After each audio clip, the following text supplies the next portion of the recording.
All praises to Yahweh, Ba'asham Yahweh Shai, Ba'asham Makar Kodash, double honors to the apostles and the elders of Great Millstone, and Shalom to the nation of Israel. In this video, I'm going to be talking about three things in particular. One of them is going to be the law that's written in Deuteronomy 22, right? The other is going to be on false witness, and then the other one is going to be on adultery, right? And all of these things really are connected, and I've seen some things, and I see some things that go on in the world, and I was considering how the laws of Yahweh get rid of all of those things being able to take place, man. So first thing I'm going to do is go into how the Ten Commandments mentions specifically don't bear false witness, all right? So this is Exodus chapter 20 and verse 16. Thou shalt not bear false witness against thy neighbor, right? And then as you can see here as well, let me highlight it. Thou shalt not commit adultery, right? So we ain't supposed to commit adultery. And when you go deeper into the scriptures, you actually learn more about what adultery is.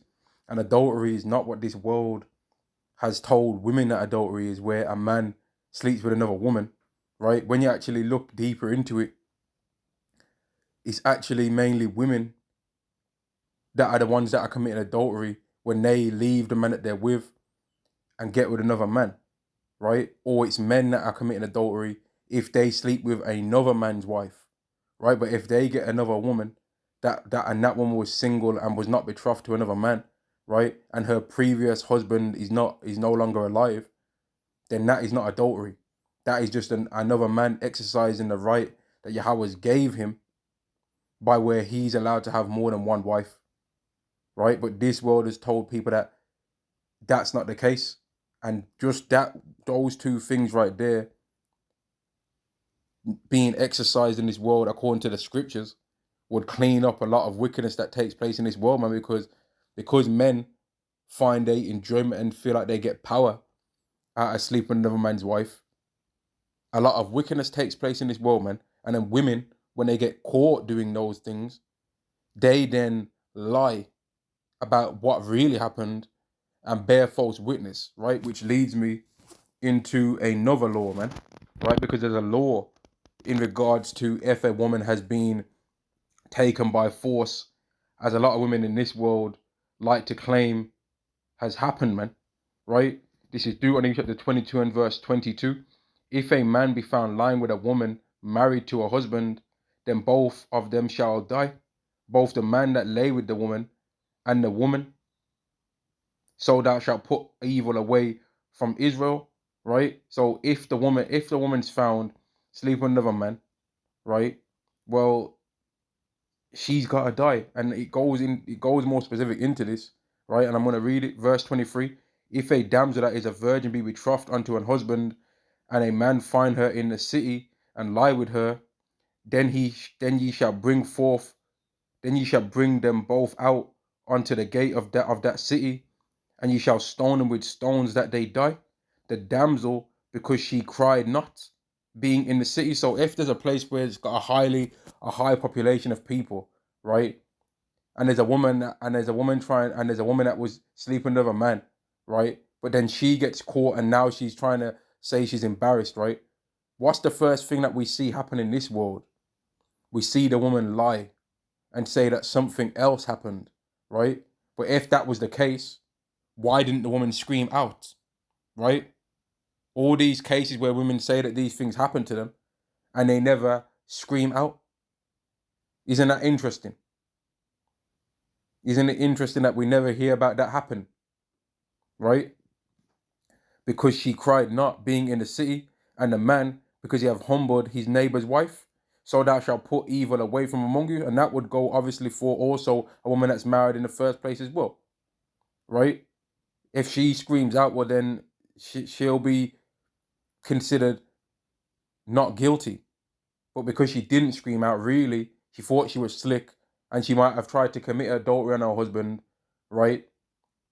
She might have tried to commit adultery on her husband, and as soon as she gets caught, oh nah, it wasn't that. It was something else that happened. And that's what we see happen in this world all the time, man. All the time it happens. Women freak off with two or more men, get caught, get embarrassed, and then lie and say that something else happened. That happens all the time. And that's why Yahweh made this law for men. That's why this law is in the scriptures, man, to make sure that the women can't get away with doing that.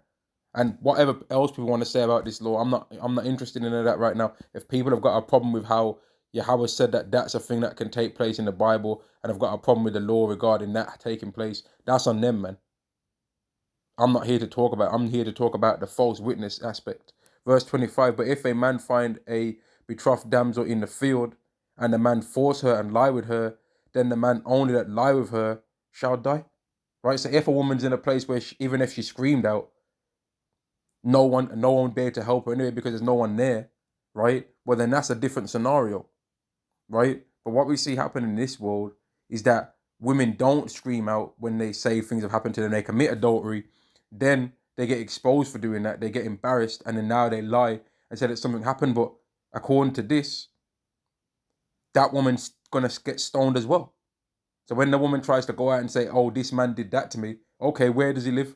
Okay, we're gonna get him, and both of you are gonna get it because you didn't scream out. So why are you saying that this happened now? Why didn't you scream out when it was happening? That's the word. That's the law that Yahweh's put on it. You can't get mad with me. I'm telling you the law that Yahweh has said, man. And guess what? I'm gonna say it like this, man. I agree with it. I'm not embarrassed of this law, man.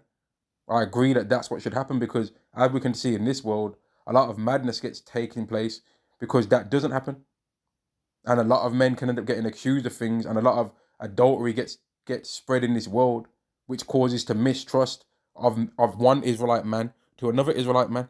There's a lot of Israelite men in this world right now that are enemies with another Israelite man, or would not do business with another Israelite man, or would not be around other Israelite men or whatever, and are mistrusting with them, right? Because they think that that man would try and sleep with their wife, and in a lot of cases they're right. Then people would try and do that. Then people would do that, man, because a lot of Israelites are wicked and they love to do that, man. Verse 26, but unto the damsel thou shalt do nothing. So in a situation where the woman, even if she would have screamed out anyway, no one would have been able to help her, and she would have been overpowered by the man. Nothing happens to her, right? There is in the damsel no sin worthy of death. So in that situation, the woman is not worthy of death, right?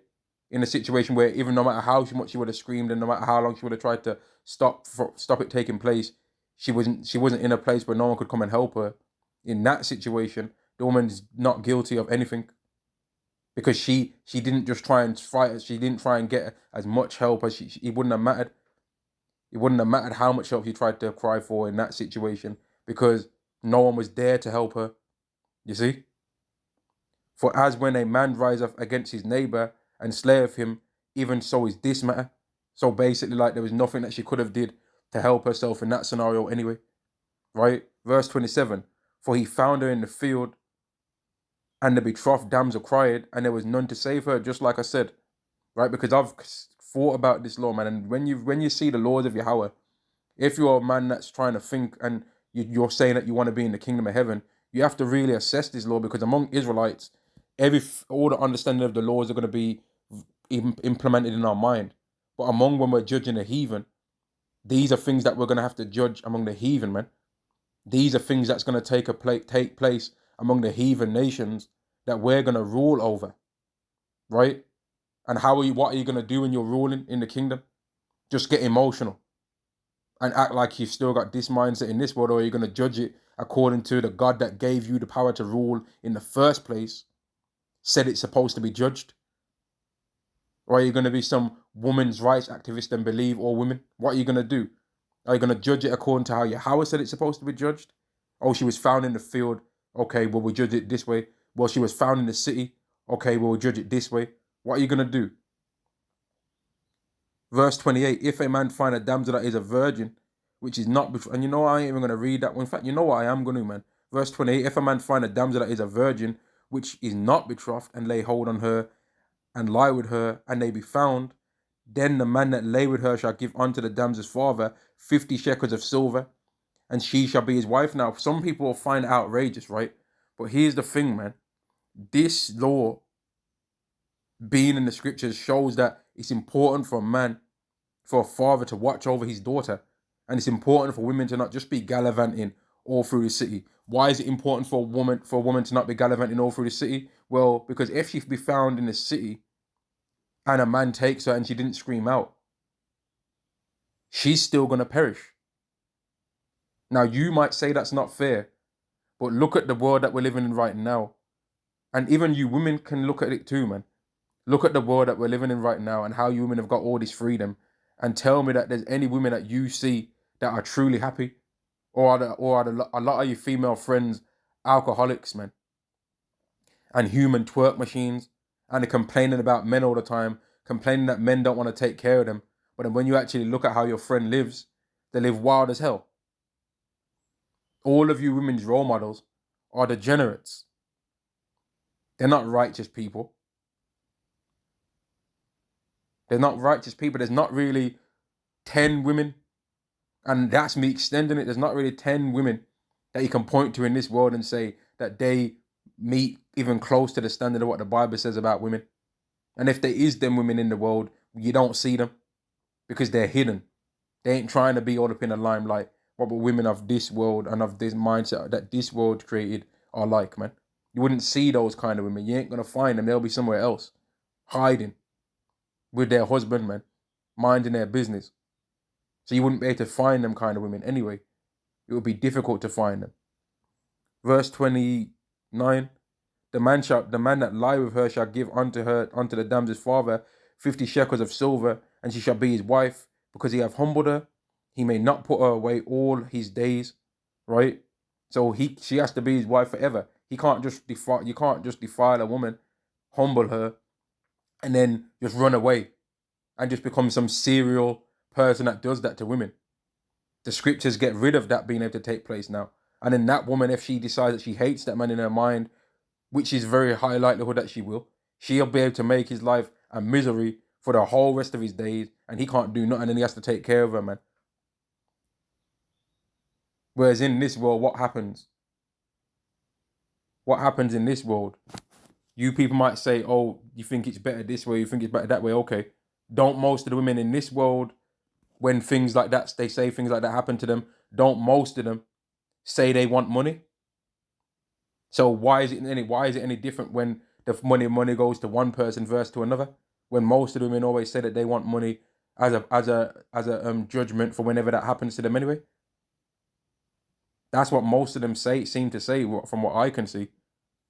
But anyway, let's go to a next law, man, because false witness is another thing that a lot of women bear false witness about that particular thing taking place to them, right? But according to the scriptures, if it turns out that they're lying, you're meant to find out what judgment they expect to happen first. And if it turns out they're lying, that's what happens to them. And I'm going to read it. Deuteronomy chapter 19 and verse 16. If a false witness rise up against any man to testify against him that which is wrong, then both the men between whom the contract... And let me say this. Whenever people see men in the Bible, sometimes they try and make it like women are just exempt from things, man. This is talking about mankind when it says these things, man. It ain't saying a women can just get away with lying. But men are judged strictly. No, it's men and women. Verse 17, then both the men between whom the controversy is shall stand before Yahweh, before the priests and the judges, which shall be in those days. And the judges shall make diligent inquisition. So you're meant to really look into things, man. You ain't supposed to do what happens in this world. Oh, I don't like him, so he's guilty. Oh, he's a so-called black man, so he's definitely guilty. Oh, he's a gang member. He looks fogged out. He's wearing baggy trousers, and the other person's wearing a suit and tie. So obviously the suit and tie guy is innocent. Oh, this woman's attractive and pretty, and I'd want to be with her in a bedroom. And this other woman is fat and obese. So obviously the fat and obese woman started the situation. That's not what you're supposed to do. But these are some of the things that happen in this world. Oh, this person's my friend, and that person's my enemy. So I'm going to make sure that my enemy gets done for this. You ain't supposed to do that. Oh, this person's my son, and that person's my enemy's son. So you ain't supposed to do that. And that's why the laws of Yahweh are so perfect and beautiful, man, because the judgment is supposed to be the same no matter who did the crime. Whereas in this world, two people can commit the same crime. One person gets released and gets like a compensation, and the other person goes jail for 25 years. That's some of the madness that happens in this world, man. Verse 18, and the judges shall make diligent inquisition, and behold, if the witness be a false witness, and testify falsely against his brother, then ye shall do unto him as he thought to have done unto his brother. So shalt thou put the evil away from among you. So people are supposed to see the judgment and know, man, I ain't gonna lie. Whereas in this world, women will lie about things happening to them, men will lie about things happening to them, and then watch the judgment, nothing. The person is found innocent of the person lying against them, and that's as far as it goes. There's not no, oh, you lied. You said if he did this, you wanted $25,000. You wanted £25,000. So it turns out that he didn't do it. You gotta give him £25,000. That's how it's supposed to go. Whereas in this world, it don't go that way, man. It goes the wicked way. It goes the wicked way. Verse 20, and those which remain shall hear and fear. All right, so some people won't have seen a particular judgment, but some of them might hear about it, man. All right, like, did you hear what happened the other day? Nah, I didn't. Well, this person said that this person did that to them, but that weren't true. So you know what they did? They did exactly what they said that's supposed to happen to him. The same thing that he wanted to happen is what happened to him. And a perfect example of this is in the book, in the Apocrypha, the story of Susanna, man, where them two dirty Israelites, man, tried to get a next man's wife and tried to bribe her into committing adultery with them, but she said, no, I'm not doing it. And they was like, well, we're going to say you did it anyway, so you may as well do it, because they're going to kill you anyway. But she was like, no, it's better for me to not have did it and get killed for it than to do it and then you don't say I've did anything. So she screamed out. Then Daniel made a diligent inquisition, like the scriptures say, and it was turned out, and he said, which tree did you see her doing it by, committing the adultery? One said one tree. Then he went up to the other one, because he split them up, and he said to the other one, which tree did you see her standing it by? And he said a different tree, and it was like, your own tongues have condemned you, you wicked son of Canaan, and not of Israel, man. Cursed them out, and they ended up getting the same judgment what they wanted her to get, which shows that in the scriptures there are some women that are righteous, but it's always interesting to me that women are always trying to be copying the women of the world, but they don't ever try and copy those women though in the scriptures. They always want to try and talk about they're a prophetess, they're this and all of that, but they don't ever try and copy the humble and meek ways of the women of the scriptures though. They never try and copy that. Isn't it fascinating? It's weird, man. Verse 20 again, and those which remain shall hear and fear, and shall henceforth commit no more any such evil among you. And these are going to be the things that our nation ain't going to do anyway in the kingdom. Our nation ain't going to bear false witness in the kingdom. But guess what? The heathen that we're ruling over are. There's going to be times where a heathen that we're ruling over lies and said, man, this guy stole my horse. Then other heathen's going to say, no, I never. No, I never. Right? So we're going to have to do our research, man. Get our Israelite detective thing going, man. Well, he's saying this. You know what we're going to do if you're lying, right? And might try and think they can blag it to us and that. And then we're going to find out and we're going to judge it according to the scriptures, man. Or two, the completely different nations. One Moab might try and invade Ishmael's land, or Ishmael might try and invade Elam's land and try and steal some of their territory, man. And lie and say, this has been our father's land for thousands of years, and we're going to check the records, man. No, it hasn't. But since you wanted to try and steal this this is what you owe now. This is what's going to happen to you. The same thing you thought they should have to do because you thought they stole your land. That's what you're going to have to give them now. Verse 21, and thine eye shall not pity, but life shall go for life, eye for eye, tooth for tooth, hand for hand, foot for foot. And what does that mean, man? It means no matter what they thought should happen to the other person, right? That's what's going to happen to them. And in this world, people say a lot of crazy stuff out their mouth when they get angry and they think they've been done wrong, man. But that's what's going to be happening to them. And that's why it's going to be a thing that people are going to see it, they're going to hear it, and they're going to put the evil away among them because they're going to know that they have to watch their mouth, man. And wouldn't the world be a better place if that was taking place now? Where people can't just lie about things all the time? Where people are forced to research something that they've heard before making out like it's facts, man. But in this world, people have said a whole bunch of stuff about Hebrew Israelites, right? They've said crazy, outlandish things, man. And one of the guys that was making statements about the Hebrew Israelites, calling people things, right? He's in jail right now for what he tried to accuse Israelites of doing. Isn't that amazing? And other people that was helping push out that image, their judgment's still pending, man.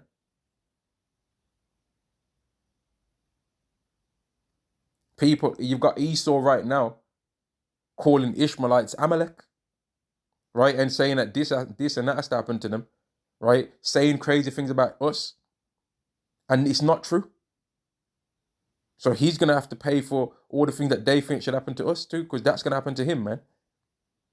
And I'm going to end the lesson there, man. This was just a lesson on that law in Deuteronomy 22, right? False witness and adultery, man, which is a lot of things that take place in this world that never really get judgment for, man. And I'm going to end the lesson there. All praises to Yahweh Ba'Shem Yahweh Shai, Ba'Shem Rakah Kodash. Double honors to the apostles and the elders of Great Millstone, and Shalom to the elect to the nation of Israel. Shalom.